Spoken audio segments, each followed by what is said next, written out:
Hello বন্ধুরা, কেমন আছো তোমরা সবাই? সুপর্ণা মাল্টি ব্লগে তোমাদের সবাইকে স্বাগত জানাই। মেয়ের চুল কেন দেখাচ্ছি?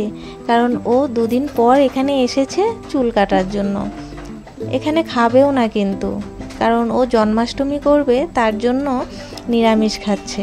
তো ও বাড়ি থেকে নিরামিষ খেয়ে এসেছে। আজ তো আমার বাড়িতে মাছ হবে, ও খাবে না, শুধুমাত্র চুল কাটতেই এসেছে। তাই রান্না বান্না বাদ দিয়ে আগে ও চুলটাই কেটে দিলাম। সকালের খাওয়া দাওয়া হয়ে গেছে, দুপুরেরটা এখনও হয়নি। তো ওর মাথায় তো তেল দেওয়া, তবু একটু দেখিয়ে দিচ্ছি। পরের চুলে শ্যাম্পু করার পর আবারও চুলটা দেখাবো, তোমরাই বলবে কেমন হয়েছে চুল কাটা। এখনও স্নানটা করে আসুক, তারপর তোমাদেরকে ফাইনাল লুকটা দেখাবো। এখন তেমন একটা বোঝা যাচ্ছে না, ইউ কাট দিয়েছি। ওর চুলগুলো কিছুটা আমার মতোই, একেবারে স্ট্রেট নয়, আবার একেবারে কোকড়াও নয়, তাই চুল কাটলে একটু অসুবিধে হয়। আর আমি জানো তো, বিয়ের আগে না অনেককেই চুল কেটে দিয়েছি, ভুরু প্লাক করে দিয়েছি। আমার খুব ইচ্ছে ছিল পার্লারের কাজ শিখবো, একটা নিজে পার্লার খুলবো, নিজের পায়ে দাঁড়ানো আমার আগাগোড়াই খুব ইচ্ছে ছিল। কয়েকদিন শিখেও ছিলাম, এই 2 মাস মতো, আর 1 মাস শিখলেই কমপ্লিট হতো। তারপরে আর শিখতে পারলাম না। যাই হোক, ওগুলো অন্য কাহিনী, এখানে আর বললাম না।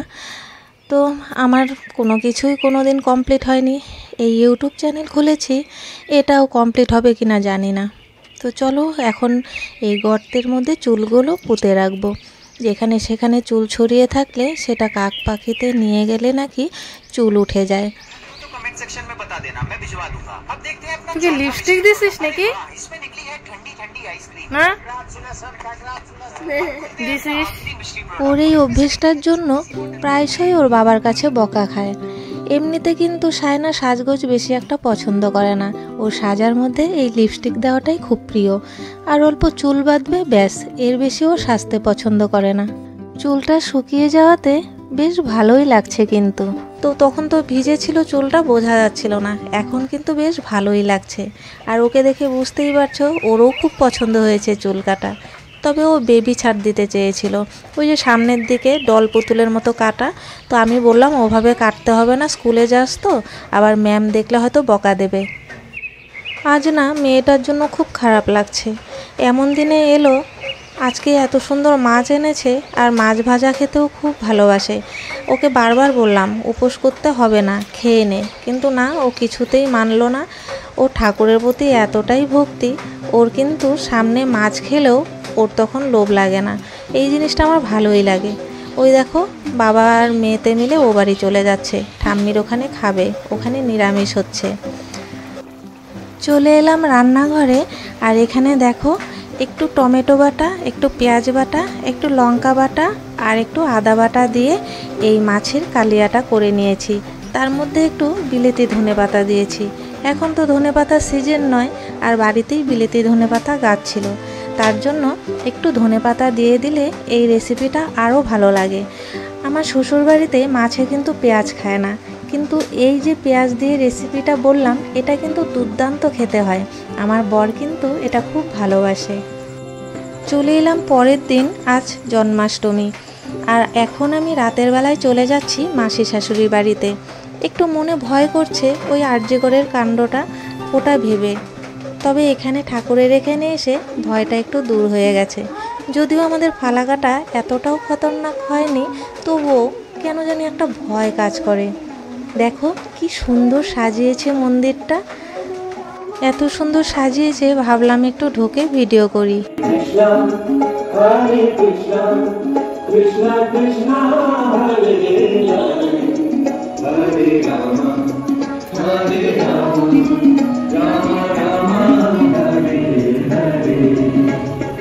প্রণাম করে দক্ষিণা দিয়ে সবার জন্য মঙ্গল কামনা করে চলে যাচ্ছি।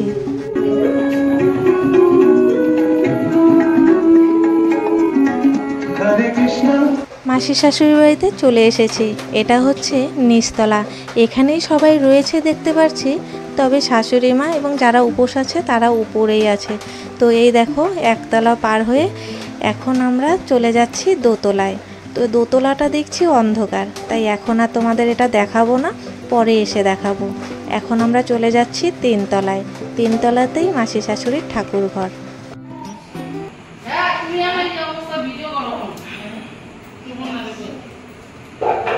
না, ঠাকুর ঘরটা তুলি। এখন ভিডিও করতে করতে ঢুকছি, তাই মাসি একটু ইয়ার্কি মারছে যে এখন ভিডিও করো, সব কিছু শেষ হয়ে গেল। তো ওদিকে প্রসাদ টোসাদ সব বানানো হয়ে গেছে, আর এদিকে সাজানোও হয়ে গেছে, দেখতে পাচ্ছ ঠাকুর ঘর। তবে এবছর বেলুনটা অনেক কম সাজিয়েছে, আর আমার বরমশাই সাজিয়েছে। গত বছরও ওই সাজিয়েছিল, আমরাও হেল্প করেছিলাম সবাই মিলে। এর আগের ভিডিওটা দেখলে বুঝতে পারবে। সত্যি খুব মিস করছি আগের বছরটা, আমরা অনেকেই উপোস ছিলাম। এবছর কিন্তু উপোসী 4 জন, মাসি শাশুড়ি, আমার মেয়ে, শাশুড়ি মা আর মেসো শ্বশুর। এখানে দেখো বরমশাই আবার নিরামিষ কেক নিয়ে এসেছে।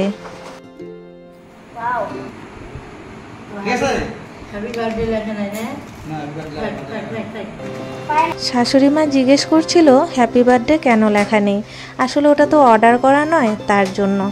চলো এবার নিচতলাটা তোমাদের একটু ঘুরিয়ে দেখাই। এর আগের বছর সবটাই দেখিয়েছি, অনেক ভিডিও আছে আমার এই মাসির বাড়ির, কিন্তু এখন তো অনেক নতুন নতুন বন্ধু এসেছো, তাই একটু তোমাদের সবটা আবারও দেখাচ্ছি। নিচতলায় সবাই গল্প করছে, তাই ওখানে আর ভিডিও করলাম না। অনেকেই তো ভিডিওতে কমফোর্টেবল নয়, তার জন্য পরে এক সময় তোমাদের দেখিয়ে দেব। চলে এলাম দোতলায়, আর এখানে কিন্তু সমস্তটাই নিরামিষ। এখানে হাত ধোয়ার বেসিন, আর ওই যে দেখতে পাচ্ছ রান্নাঘর। এখানে লাইট জ্বলছে, কিন্তু যেহেতু একটু ব্ল্যাক শেডে করা আছে রান্নাঘরটা, তাই কিন্তু কেমন একটা অন্ধকার লাগছে। কিন্তু মোটেও অন্ধকার নয়, এটা কালো দেখে টাইলসগুলো এরকম লাগছে। গত বছর ওই রান্নাঘরটা ছিল, কিন্তু এখানে রান্না হয়নি।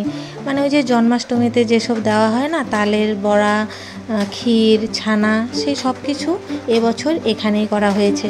একাদশী, দ্বাদশী সব নাকি এখানেই হবে।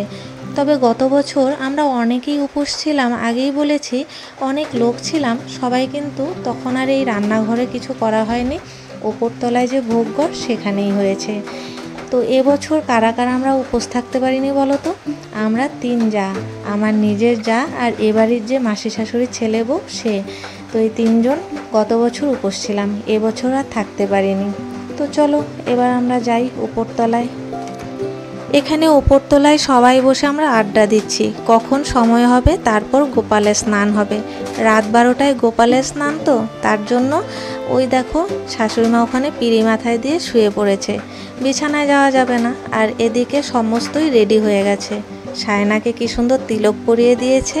আর ওদিকে আমার যা বসে আছে, ও তো প্রেগনেন্ট, এর জন্য ও এবার উপোস থাকতে পারেনি। এই হলো মাসি শাশুড়ির ছোট ছেলে, আর এই হলো বড় ছেলের বউ।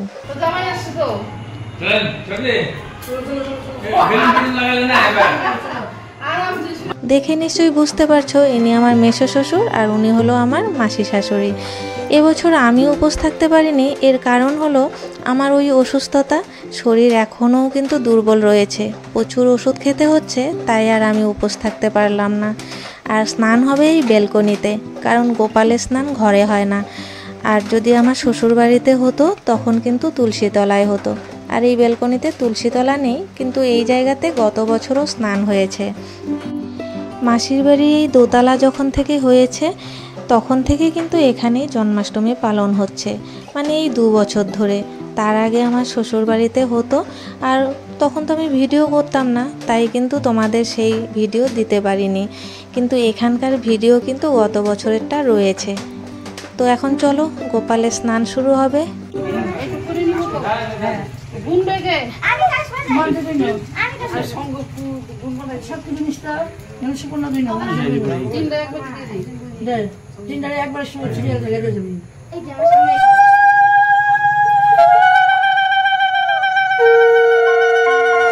এখানে ওই যে মাসি শাশুড়ি বড় ছেলে, আর এদিকে ছোট ছেলে তো ক্যামেরা করছে, মেয়েও দাঁড়িয়ে আছে, আর আমার যা ওই যে মাম্পি শঙ্খ ফু দিচ্ছে, আর আমার মেয়ে কাসর বাজাচ্ছে, আর ওদিকে বরমশাই দেখছে আমি ভিডিও করছিলাম। তবে এখন ভিডিও করছে আমার এবাড়ির বড় দেওর, মানে মাসির বড় ছেলে। ওর ভিডিওর কথা বলতে গিয়ে গত বছরের একটা কাহিনী মনে পড়ে গেল। তো গত বছর ওকেই বলেছিলাম যে আমাকে একটু ভিডিও করে দাও, তো আমাকে আমার দেওর বলল যে দাও তোমাকে আমি সিনেমাটিক ভিডিও করে দিচ্ছি। তো খুব সুন্দরভাবে শ্যুট করেছে। পরে যখন জল ঢালার ভিডিওটা দেখতে গেলাম, গিয়ে দেখি গ্যালারিতে কোনো ভিডিও নেই। তার মানে ও ক্যামেরা অন না করেই পুরো ভিডিও শ্যুট করে গিয়েছে।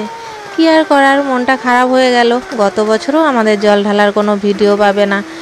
তো যাই হোক, এখানে দেখো ওই যে শ্বশুরমশাই কাসর বাজাচ্ছে আর ওদিকে মেসো শ্বশুর কিন্তু ঘন্টি বাজাচ্ছে। শাশুড়ি মা ওখানে জল রেডি করে দিচ্ছে আর আমার মেয়ে জল ঢালছে। আর এখানে এই বাড়ির বড় দেওর ভিডিও করছে। ওর কিন্তু কোনো চ্যানেল নেই, ও এমনি ভিডিও করছে স্মৃতি হিসেবে রাখার জন্য।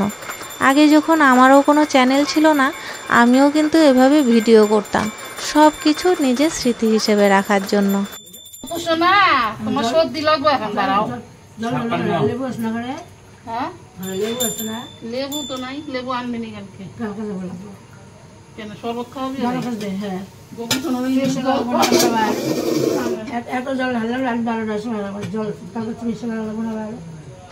গোপালের স্নান করাতে গিয়ে পুরো ভরে গেছে, গোপাল ডুবে যাচ্ছিল। তো আমাদের যেমন কষ্ট হয়, গোপালেরও তো কষ্ট হয়। তাই জলটাকে বালতিতে রেখে আবারও স্নান করাতে হবে, কারণ এখনও তো 108 বার পূর্ণ হয়নি।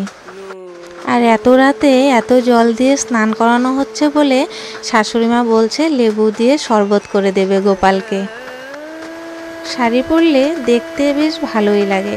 অনেক দিন পর শাড়ি পরেছি, সবসময় তো নাইটি কুর্তি পরি, তবে পুজো পার্বণে একটু শাড়ি পরলে ভালোই লাগে। তবে গরমটা একটু বেশিই লাগছে। আগামীকাল 12 ঘন্টার বাংলা বন্ধের ডাক দেওয়া হয়েছে। এই বাংলা বন্ধে সমস্ত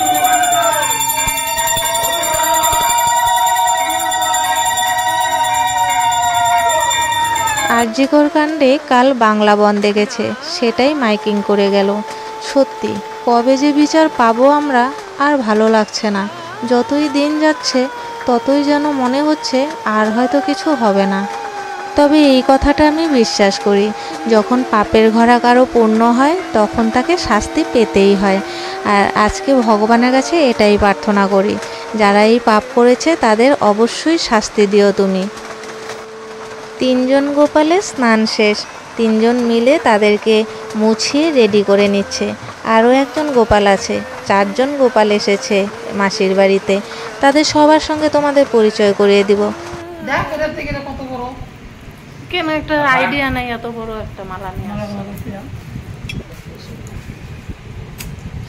তার আগে একটু দেখিয়ে দিই গোপালকে কিভাবে রেডি করানো হচ্ছে। সবার জন্য হলুদ ড্রেস, কেউ যেন রাগ না করে। তবে এই যে মালাটা একটু বড় হয়ে গেছে, অবশ্য দেখতে কিন্তু ভালোই লাগছে। সাদা মালা তো খুব সুন্দর ফুটেছে কিন্তু। তার মধ্যে একজন গোপালের এই যে দেখো সোনার চেন, কানেরও সোনার, অনেক কিছুই রূপোর আছে, সোনার আছে। তো সেটা হচ্ছে আমার শাশুড়ি মায়ের গোপাল। তো এখানে 3 জন গোপাল দেখছো, একজন হচ্ছে আমার শাশুড়ি মায়ের গোপাল আর 2 জন হলো আমার জায়ের বাবার বাড়ির। আর এই হলো আমার মেয়ে সায়নার গোপাল। সায়নার গোপালকে স্নানও করানো হয়নি, নতুন পোশাকও পরানো হয়নি, কারণ ওর গোপাল তো সিংহাসনে বসেনি। তাই ওর ইচ্ছে ঠাম্মির মতো আমি গোপাল পুজো করব। তাই ওর ঠাম্মি বৃন্দাবন থেকেই গোপাল এনে দিয়েছে। ও ওর মনের মতো করে পুজো দেয়। ও ঠাম্মি যা যা দিয়ে পুজো দেবে গোপালকে, ও ওখান থেকে অল্প কিছু নিয়ে এসে ঘরের মধ্যে ওর গোপালকে দেবে।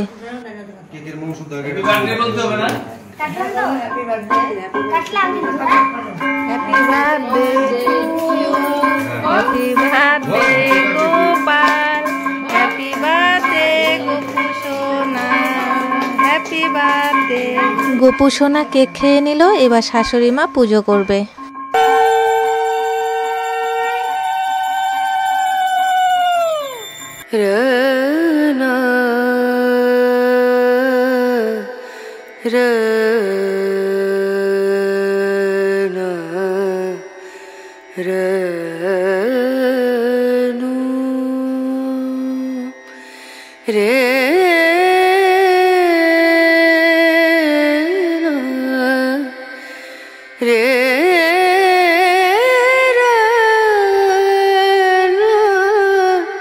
এই শুভ দিনে তোমাদের কাছে একটাই চাওয়া, প্লিজ ভিডিওতে একটা লাইক করে দিও।